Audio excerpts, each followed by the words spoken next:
UP में hotel, ढाबे, दुकानों पर मालिकों का नेम प्लेट लगाने का मामला थमता हुआ नजर नहीं आ रहा है। योगी सरकार के इस आदेश में कांवड़ यात्रा वाले रास्तों पर पड़ने वाली खाने पीने की दुकानों पर उनके मालिकों का नाम लिखने को कहा गया है। नेताओं के अलावा अब इसमें बाबा रामदेव समेत सोनू सूद की भी एंट्री हो चुकी है। बाबा रामदेव ने तो कहा है कि सिर्फ काम में पवित्रता की जरूरत है। अगर हमारा काम पवित्र है तो इससे कोई फर्क नहीं पड़ता कि हम हिंदू हैं, मुस्लिम हैं या किसी अन्य समुदाय से हैं। जरा उन्हें अपने कामों पर भी नजर डालने की जरूरत है, ऐसा लोग कह रहे हैं। सुप्रीम कोर्ट से फटकार के बाद उन्होंने माफी क्यों मांगी थी? क्योंकि उन्होंने लोगों को गुमराह किया था। वहीं पतंजलि के कई प्रोडक्ट्स को भी बैन किया गया था। क्यों? कोर्ट ने तो ये तक पतंजलि से पूछा था कि क्या ये उतने साइज का माफीनामा है जितना बड़ा आप विज्ञापन दिए थे। वहीं कोरोनिल को कोरोना की दवा बताकर बढ़ा चढ़ाकर बेचने वाले बाबा रामदेव ने सवाल किया है कि अगर मुझे अपनी पहचान बताने में कोई परेशानी नहीं है तो फिर किसी और को कैसे हो सकती है।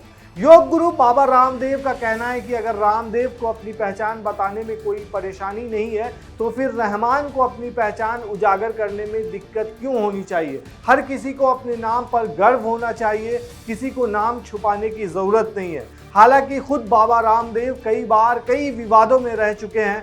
उन्होंने पतंजलि के कई प्रोडक्ट्स को गलत तरीके से भी बेचा था, जिस पर कार्रवाई भी की गई थी। आपको बता दें कि मशहूर योग गुरु बाबा रामदेव ने कोरोनिल को कोविड-19 का इलाज बताकर प्रचारित किया था, जिसके बाद विवाद बढ़ गया था। लेकिन भारत सरकार के हस्तक्षेप के बाद इनकी मार्केटिंग रोकनी पड़ी थी।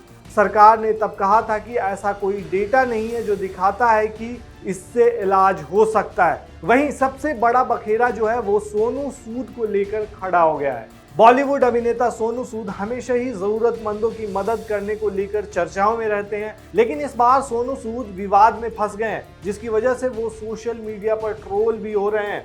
दरअसल नेम प्लेट विवाद के बीच सोनू सूद ने भी 19 जुलाई को एक ट्वीट किया।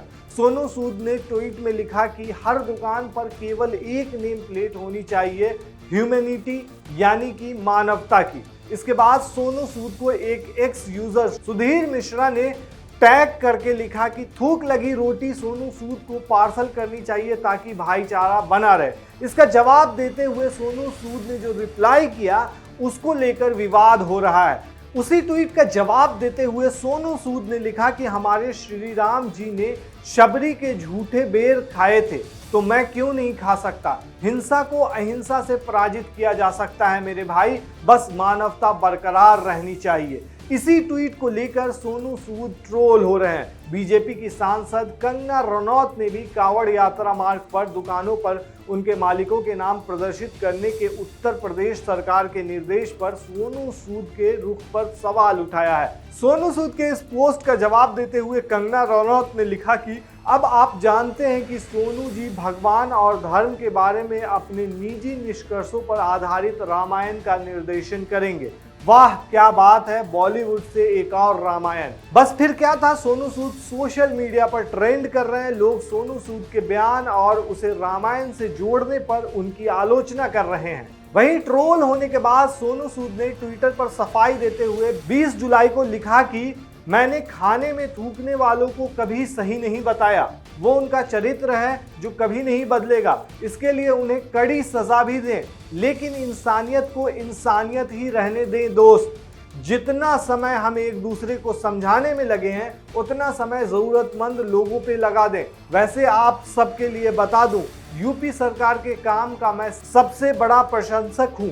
यूपी बिहार का हर घर मेरा परिवार है। याद रहे, राज्य शहर धर्म कोई भी हो, कोई जरूरत रहे तो बता देना, नंबर वही है। अब ये भी जान लीजिए कि इस मामले पर अखिलेश यादव हो या फिर विपक्ष का कोई भी नेता, सब ने तीखे हमले किए हैं। खास बात यह है कि एनडीए की खुद की घटक दल के नेताओं ने भी इस फैसले पर सवाल उठाए हैं। खुद बीजेपी के मुख्तार अब्बास नकवी ने सवाल खड़े किए। उन्होंने कहा कि हड़बड़ी में गड़बड़ी।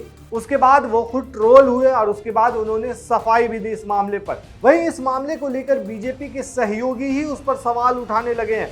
एलजेपी अध्यक्ष और केंद्रीय मंत्री चिराग पासवान ने पीटीआई के साथ बातचीत करते हुए कहा कि गरीबों के लिए काम करना हर सरकार की जिम्मेदारी है, जिसमें समाज के सभी वर्ग जैसे दलित, पिछड़े, ऊंची जातियां और मुस्लिम भी शामिल हैं। जब भी जाति या धर्म के नाम पर इस तरह का विभाजन होता है, मैं न तो इसका समर्थन करता हूं और न ही इसे प्रोत्साहित करता हूं। मुझे नहीं लगता कि मेरी उम्र का कोई भी शिक्षित युवा ऐसी चीजों से प्रभावित होता है। मैं केंद्र और राज्य दोनों सरकारों के सामने अपनी आपत्ति उठाऊंगा।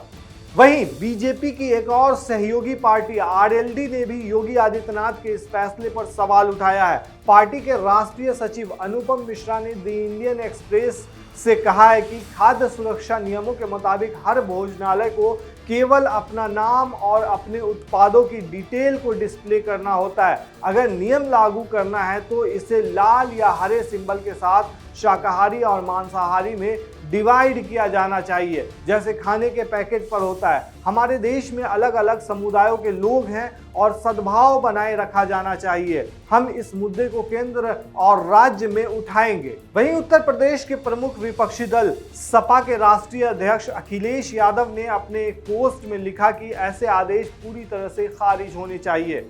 वहीं कांग्रेस नेता पवन खेड़ा ने इस मसले पर लिखा कि मुसलमानों के आर्थिक बायकॉट की दिशा में उठाया गया कदम है या दलित के आर्थिक बायकॉट का या दोनों का, हमें नहीं मालूम। वहीं दूसरी तरफ राज्य सरकार की तरफ से कहा गया है कि कांवड़ यात्रियों की आस्था की शुचिता बनाए रखने के लिए ये फैसला लिया गया है। ये भी कहा गया है कि हलाल सर्टिफिकेशन वाले प्रोडक्ट्स बेचने पर भी कार्रवाई की जाएगी।